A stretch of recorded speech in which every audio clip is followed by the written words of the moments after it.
Assalamualaikum warahmatullahi wabarakatuh. Waalaikumsalam warahmatullahi wabarakatuh. Sugeng dalu, Mbah. Sugeng dalu, Mbak. Kita mendapat request dari salah satu penggemar jenengan dari email Ya. @baidurionet.tv. Ya. Jadi sebenarnya pembahasan kita pada malam hari ini kurang nyaman kita bahas, Mbah, karena Ya. saya juga tahu seluk-beluk dari rumah jenengan, jadi tidak perlu saya ceritakan. Yang jelas jika kita membahas hal-hal seperti ini, tentu auranya pun sudah beda, yaitu terkait dengan tali pocong, Mbah. Ya.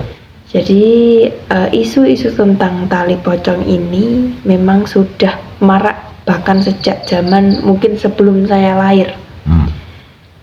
Juga pernah ada satu cerita yang mana satu tali pocong itu saja bisa laku 5 juta, Mbah. Padahal itu bukan tali yang diambil dari makam. Jadi misalkan ada orang yang meninggal dari rumah sakit, itu kan biasanya sudah dipocong lagi.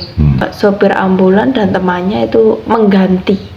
Jadi tali yang asli diganti tali yang kedua, yang mana tali yang pertama atau tali yang asli itu bisa dijual satu tali itu laku 5 juta. Jadi kalau 3 tali ya tinggal mengalihkan. Setelah 3 kali mereka menjual, ternyata mereka pun juga diteror, Mbah, dengan sosok pocong itu, sehingga mereka pun juga stres hingga membutakan matanya sendiri. Jadi melukai matanya agar tidak bisa melihat sosok-sosok seperti itu. Jadi ini cuma salah satu contoh yang mana banyak atau mungkin ada beberapa orang yang mempercayai tentang hal tali pocong, yang mana sampai rela mereka menempuh resiko yang sangat menakutkan demi mendapatkan uang. Padahal kan cuma satu tali pocong itu kan cuma berapa meter, Mbak, cuma sekian senti, itu juga sudah laku 5 juta. Jadi memang sehingga kalau misalkan orang-orang yang kurang jejak menawi imane, sehingga mereka pun juga mau melakukan hal tersebut. Jadi apakah benar sih, Mbah, kalau tali pocong itu juga memiliki keampuhan-keampuhan yang mana banyak isu-isu tersebar, seperti halnya bisa untuk pesugihan, kemudian untuk penglaris, atau bahkan untuk gendam atau memikat lawan jenis. Itu gimana pandangan jenengan, Mbah?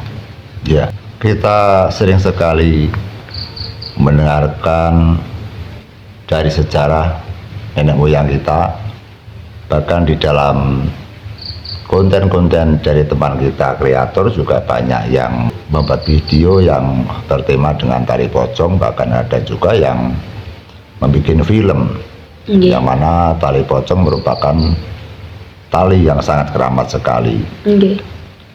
Sebenarnya kita mendengar itu sejak saya masih kecil sudah ada. Biasanya dikisah-kisahkan, yaitu para Durjono atau para rampok atau maling, Mbak.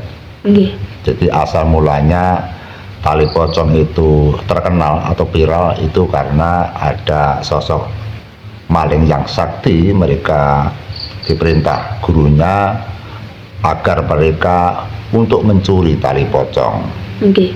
Namun dengan demikian atas perintah gurunya, itu kan ilmu hitam, Mbak, ya. Kita bicara sejarah tempo dulu dengan ilmu hitam, kita bicarakan ilmu sesat, ya. Jadi ini tidak perlu kita tirukan, jangan sampai ditirukan atau diperagakan karena hal-hal yang tidak patut atau hal-hal yang kurang baik. Namun hanya kisah ini sebagai edukasi, yang mana jangan sampai ditirukan karena efek sampingannya jelas akan berbahaya. Sebelumnya ini saya potong, Mbak, ini keadaan sedikit gerimis, jadi kalau mungkin ada suara bising hujan, teman-teman mohon dimaklumi. Monggo, Mbak. Kemudian pada saat ada maling yang mana mereka ingin aman, mereka ingin sakti, dan mereka ingin bisa hilang apabila dikejar para musuhnya, dikejar para masyarakat agar mereka lolos dari pemburuan. Nggih. Yang ternyata banyak sekali masyarakat yang mengisahkan itu, bahwa masyarakat sering sekali di era sebelum tahun 45, Mbak, itu banyak rampok atau maling yang tidak dapat ditangkap. Nggih. Seperti halnya di desa saya dulu juga ada maling yang terkenal, yaitu di desa Bendorjo, Kecamatan Midano, Kabupaten Blitar. Pada saat saya masih kecil, nenek saya, kakek saya menceritakan bahwa pernah ada maling yang terkenal yang namanya Saeno, sehingga Saeno itu bisa menjadikan maling yang bisa menghabiskan atau harta-harta dari masyarakat desa Bendorjo, termasuk Patilaler, Gembungan, Ringin Jejer, dan daerah yang lain. Mereka dibingungkan oleh sosok maling yang nama Saeno, karena mereka apabila mencuri dikejar berpuluh-puluh atau beratus-ratus orang. Seketika dikejar jarak 3 meter atau 1 meter saja, mereka kemudian merobohkan diri, langsung hilang, Mbak. Jadi langsung hilang, tidak dapat dilacak. Sehingga dengan keahlian Saeno itulah yang mana masyarakat berlomba-lomba untuk mencari cara agar maling itu bisa tertangkap, dan kakek nenek saya juga terlibat dalam penangkapan itu. Pada saat itu Saeno juga tertangkap dan mereka dibondo atau ditali kakinya, tangannya, kemudian diseret di depan kantor desa.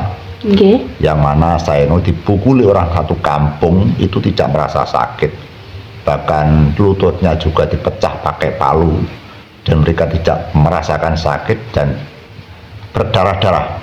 Hingga dibacok, dipukul itu juga berdarah, tapi tidak merasakan sakit. Ada pula yang dibacok itu tiba-tiba lukanya itu pulih kembali, pulih kembali, Mbak. Kemudian mbah saya juga menyarankan untuk mencarikan kayu-kayu yang kering untuk dibakar, sehingga diselomot-selomot, diconyok-conyok dengan wowo atau kayu-kayu yang ada apinya, agar mereka bisa kesakitan. Ternyata mereka hanya tersenyum saja. Ini kisah nyata, bukan dongeng, itu teman-temanku. Saya diceritani langsung yang bersangkutan dari kakek saya.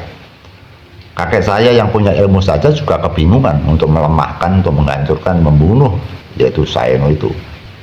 Sehingga akhirnya si Saeno itu dibawa lagi ke pekarangan Tegal yang ada batunya besar.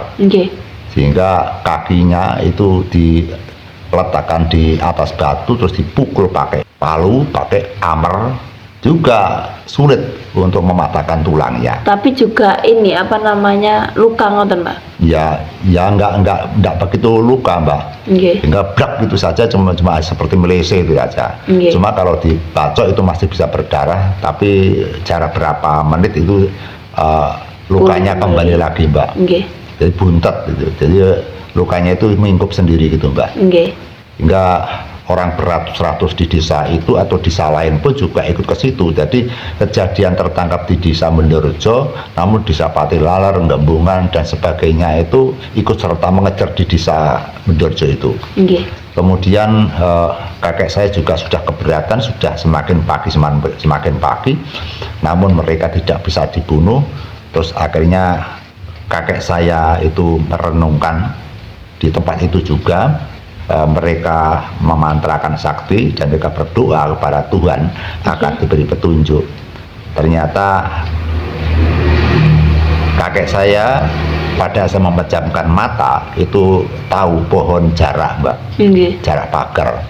Akhirnya mbah saya memerintahkan kepada masyarakat agar mencari jarak pagar.